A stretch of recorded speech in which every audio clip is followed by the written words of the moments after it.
तुम्हारा ये अहंकार, ये विश्वास कि तुम मुझे पराजित कर सकते हो, हास्यास्पद है। तुम रोकोगे मुझे। तुम्हें कदाचित तनिक भी भान नहीं कि मैं कौन हूं, क्योंकि वीर अपना परिचय अपने शब्दों से नहीं देते, उनका पराक्रम ही उनका परिचय होता है। अब मैं अपने वार से तुम्हें उचित परिचय दूंगा। संभाल सको तो संभालो मेरा वार।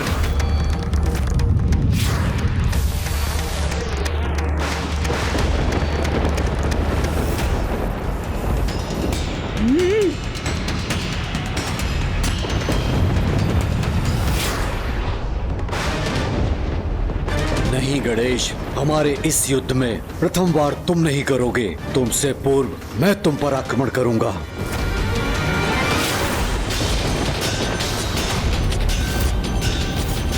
तुम युद्ध करोगे मुझसे? इतना दुस्साहस तुम्हारा?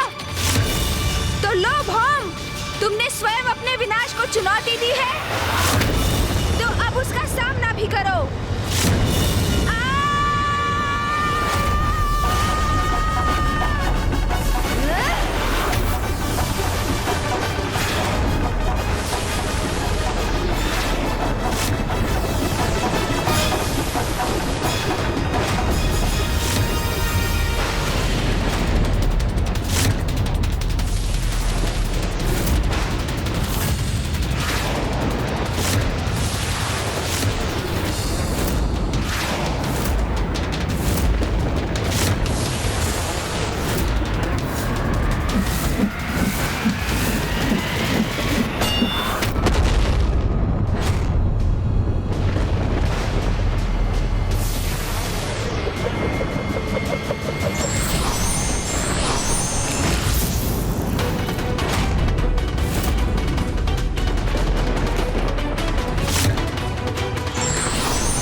हमारे और इसके मध्य में क्यों आ गए तुम?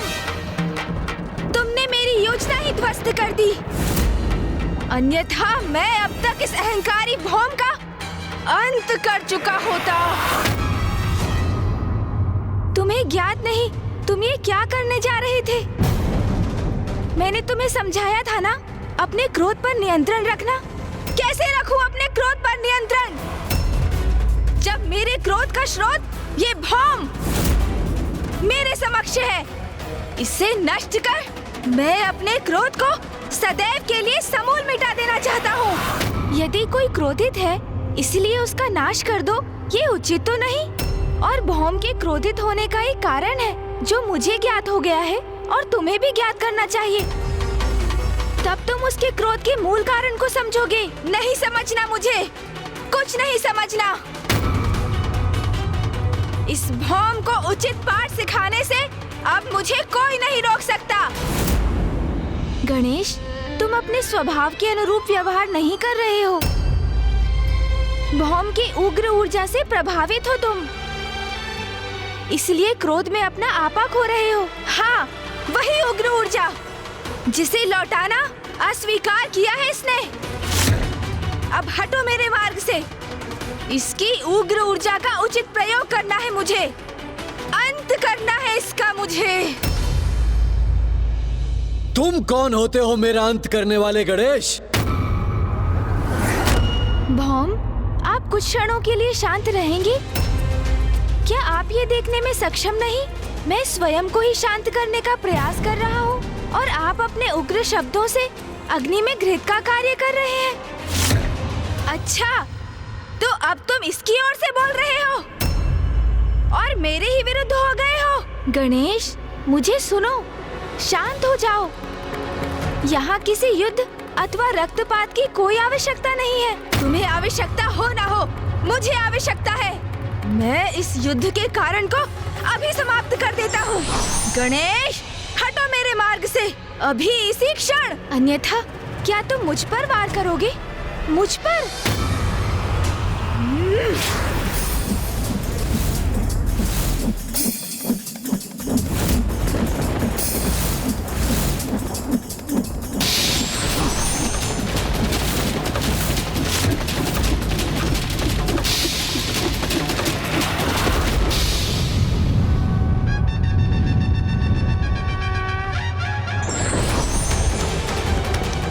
यदि भैया यहाँ होते तो तुम्हें मुझ पर वार करने के लिए बहुत कठोर दंड देते।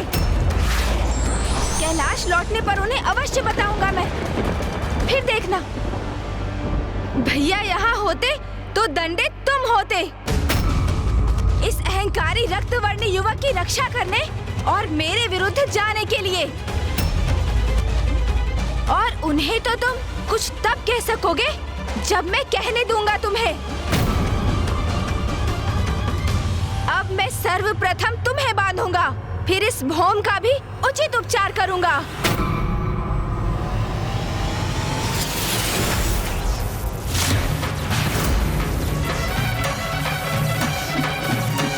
स्थिति तो नियंत्रण के बाहर जा रही है और ये सब भौम के उग्र धूम्र के कारण हो रहा है, जो गणेश अर्थात मेरे उग्र स्वरूप के ऊपर मंडराकर उसे और भी आवेशित कर रहा है। उसको इस धूम्र के प्रभाव से रिक्त करना होगा मुझे, और तब मैं उसे भौम का वास्तविक परिचय दूंगा। किंतु ये तभी संभव हो पाएगा जब मैं भौम को किसी प्रकार शांत कर उनके प्रभाव को रोक सकूं।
अद्भुत है इस दिव्य बालक की लीला। कितनी सरलता से इसने न केवल मुझे अपितु अपने क्रोधी प्रतिरूप को भी शांत करा दिया। इसकी उपस्थिति मुझे चिर शांति का आभास करा रही है। न मन में क्रोध और न कोई ईर्ष्या का भाव ही उत्पन्न हो रहा है। अब कहो, अब क्रोध शांत हुआ तुम्हारा? सत्य है, क्रोध में क्रोधी व्यक्ति स्वयं का ही नाश करने पर आतुर हो जाता है। मैं क्रोधवश कितना बड़ा अनर्थ करने जा रहा था। एक बार पुनः मैंने अपने क्रोध को इतना बढ़ने दिया, और जिसका दुख है मुझे। किंतु ये मैं अभी भी नहीं समझ सका कि तुम इस भौम की इतनी रक्षा क्यों कर रहे हो। जब मैं तुम्हें वो दृश्य दिखाऊंगा जो मैं देख चुका हूँ, तो इसका कारण तुम भी स्वतः ही समझ जाओगे।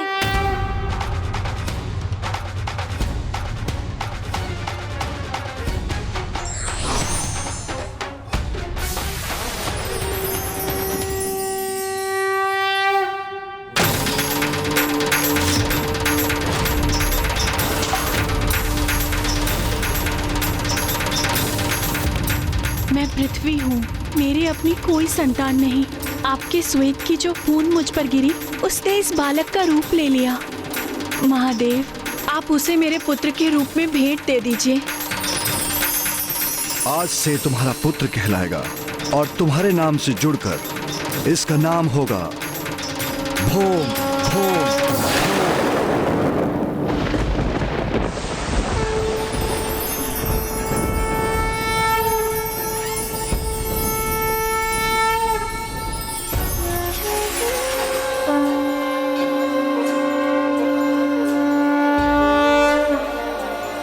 परम ब्रह्म महागणपति के इस दिव्य स्वरूप के दर्शन पाकर धन्य हो गया मैं।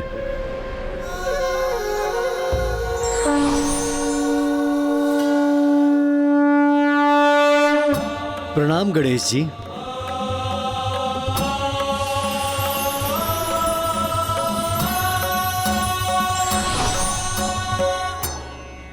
भौम, मुझे ज्ञात हो चुका है कि आप मेरे भ्राता हैं, कि आप मेरे भ्राता हैं, कि आप मेरे भ्राता हैं। भ्राता?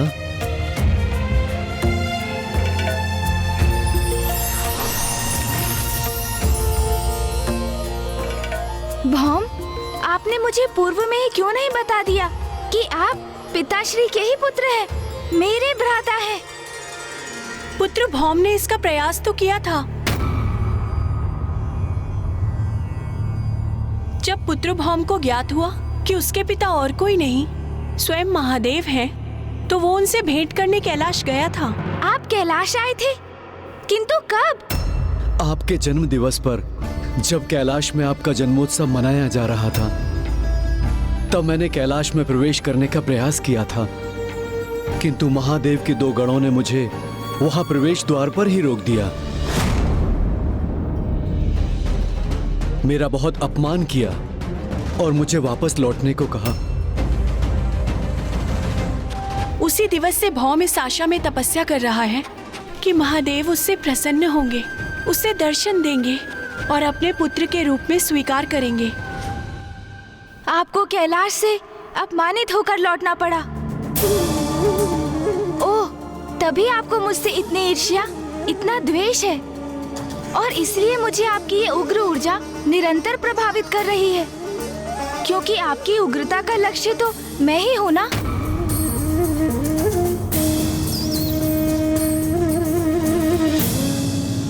कैलाश में आपका अपमान सर्वथा अनुचित था, किंतु अब मैं उस अनुचित को उचित बना दूंगा। मैं आपको विश्वास दिलाता हूँ, अब कैलाश में आपका सम्मान होगा और आपको वही अधिकार प्राप्त होगा जो महादेव पुत्र के लिए उपयुक्त है। भ्राता भौम, आप मेरे साथ कैलाश चलिए।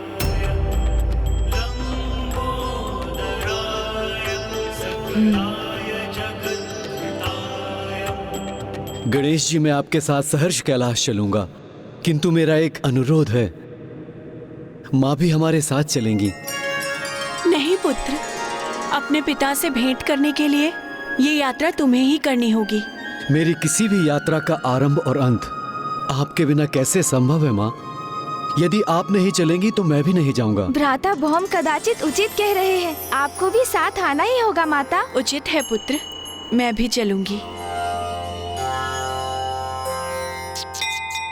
चलिए मूषक जी, हम भी कैलाश जाकर भ्राता भौम के स्वागत की तैयारी करते हैं। इस बार इनका बहुत भव्य स्वागत होगा, ये मेरा वचन है।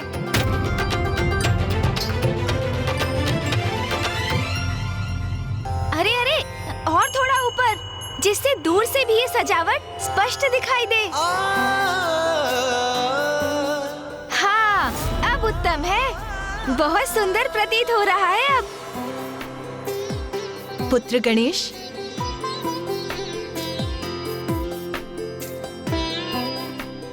माँ, मैं आज बहुत ही उत्साहित और आनंदित हूँ, क्योंकि आज कैलाश में एक अत्यंत विशेष व्यक्ति का आगमन हो रहा है, और ये सब कुछ उन्हीं के स्वागत के लिए हो रहा है माँ। किंतु पुत्र गणेश, कौन है ये विशेष अतिथि, ये तो बताओ। हाँ माँ, हाँ, मैं अवश्य बताऊंगा, किंतु आपको उनके लिए अपने हाथों से विशेष खीर बनानी पड़ेगी। आप बनाएंगी ना खीर? अवश्य गणेश, इसके पूर्व मैंने तुम्हें कैलाश पे किसी के भी आगमन पे इतना प्रसन्न नहीं देखा। अवश्य ये अतिथि अत्यंत विशेष होंगे। अपने पुत्र के इन विशेष अतिथि के लिए मैं खीर अवश्य बनाऊंगी।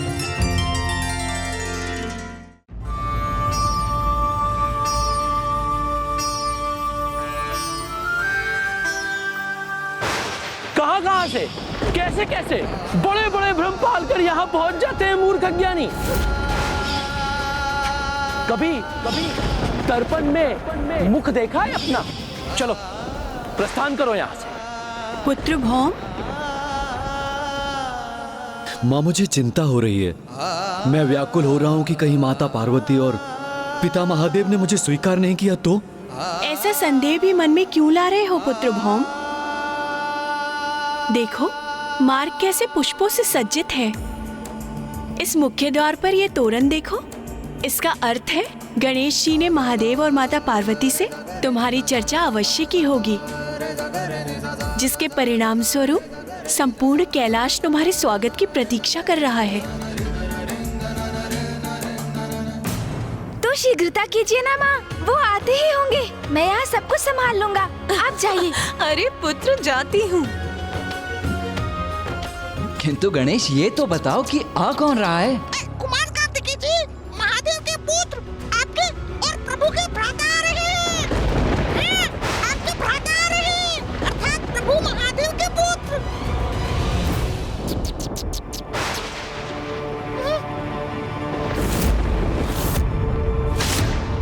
हमारा भ्राता?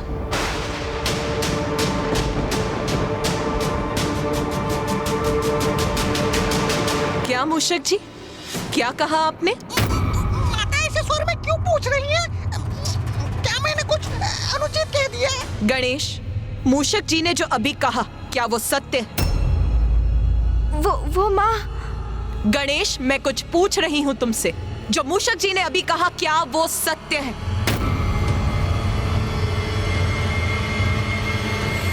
हाँ माँ। गणेश, ये सब क्या है? यदि तुम्हें कुछ ज्ञात था तो वो माँ को पूर्व में बताना चाहिए था ना। यदि माँ को नहीं तो मुझे ही बता देते। अब मुझे बहुत चिंता हो रही है। माँ भी अत्यधिक प्रसन्न नहीं प्रतीत हो रही हैं। और ये क्या कहा तुमने? हमारा एक अन्य भ्राता भी है? ये तुम क्या अनर्गल बातें कर रहे हो गणेश? मेरा केवल एक ही अनुज है और वो तुम हो। मेरा कोई दूसरा अन्य भ्राता हो ही नहीं सकता, कदापि नहीं।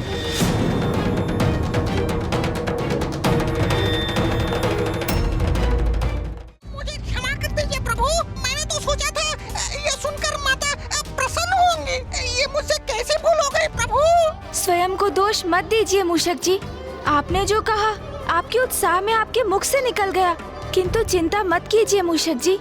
माँ जब भ्राता भौम से मिलेंगी तो उन्हें शेष प्रश्नों के उत्तर भी मिल जाएंगे।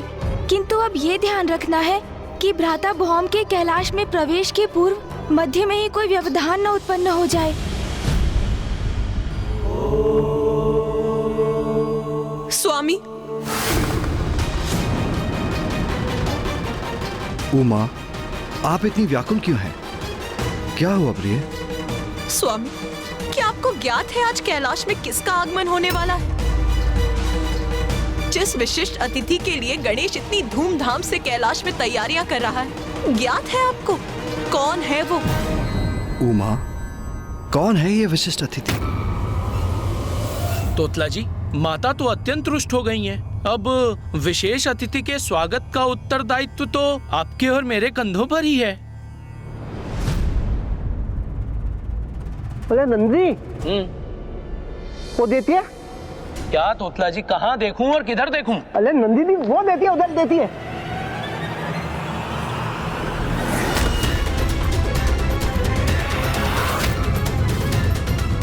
मैं भौम महादेव पुत्र हूँ, उनसे भेंट करने आया हूँ।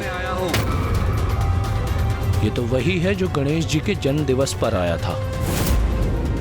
और आज जब कैलाश विशेष अतिथि के आने की तैयारी कर रहा है तो यह यहाँ पुनः कोई नया व्यवधान डालने आ गया। ये दोनों तो वही गण हैं जिन्होंने मेरा अपमान किया था। नाम के आगे भी कोई परिचय है तुम्हारा? कैलाश जैसे पवित्र स्थान पर असत्य को सत्य कहने की धृष्टता करते हुए लज्जा नहीं आती तुम्हें? तुम यहाँ से जाते हो, अन्यथा मैं तुम्हें यहाँ से जाने के लिए विवश करूं।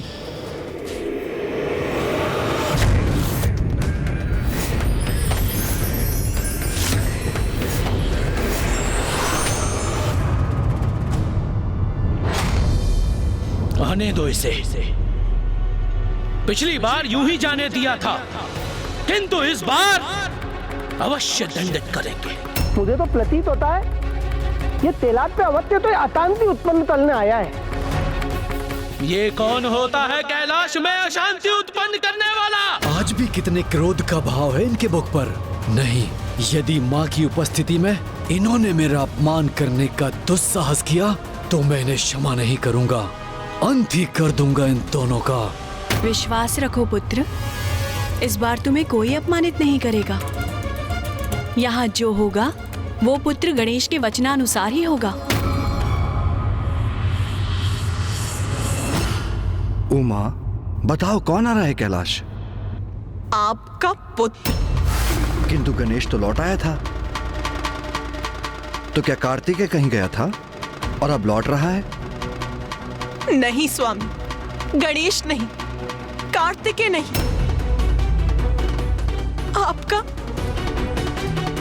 आपका एक अन्य पुत्र। उमा, ये आप क्या कह रही हैं? कौन सा अन्य पुत्र? आपका तृतीय पुत्र आ रहा है आज।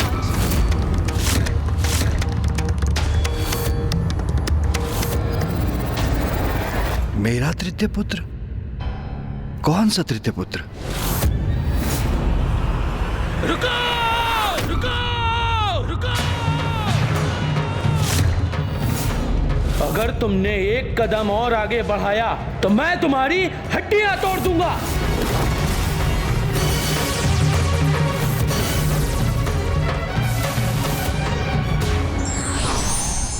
पूरी बात बिना जाने प्रतिक्रिया नहीं देना चाहिए, अन्यथा भूल हो सकती है।